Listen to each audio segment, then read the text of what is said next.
Well, this seep has probably been here for the last 20 years, I suppose, and slowly got worse and worse over the years.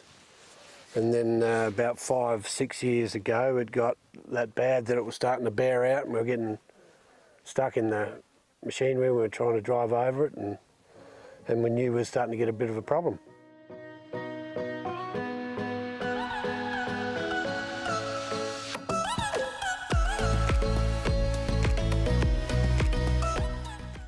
Here we are inside at Wynarka, where this is a mid-slope area.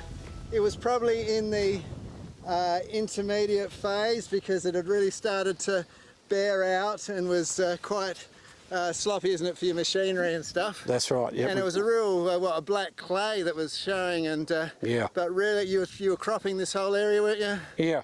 And but it was starting to spread right down this hill. So what we decided to tackle with this one was, can we intercept the water that's coming through this catchment and ending up, and the reason why it's appearing in the mid-slope here is because the Blanchetown clay, which is probably just below this clay layer here, probably more like within 60 centimetres, that was holding up the water flow, pushing it to the surface and causing all these problems. Dave, you've always had this fence line just above this area with a track. Yep. So what year was it? I think it was about 2016 or so, 17, yep.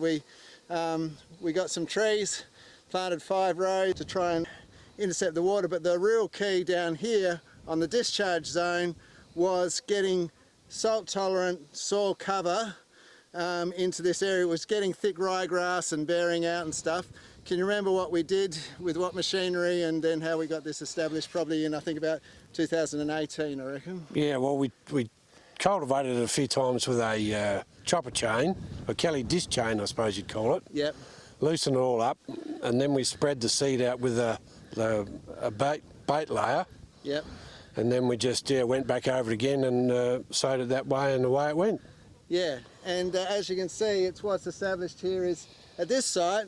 There's plenty of puccinellia all the way through here, but also the tall wheatgrass has done really, really well and quite dominating. So it probably is a case of it's not as saline as other sites, and that's why the tall wheatgrass has really dominated. And now we're at the stage that after a couple of years of going from bare getting more saline to actually the soil has actually improved in the topsoil quite a bit.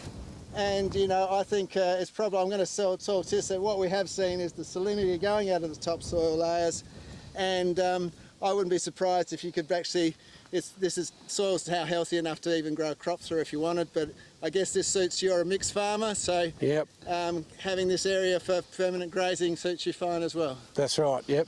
I'm happy to leave it here and see what it does down the track to soak up the whatever excess moisture is here, and bit of cover for sheep as well. They could get in here and get out the wind and stuff, I suppose. And we've stopped the spread because it's yeah. Probably good few hectares here now, which is spread to, and now it's turned around to something that's more productive, all because we've stopped the flow with a row of trees, and then we've got cover over the scalded area, and now we've basically restored this area to healthy production.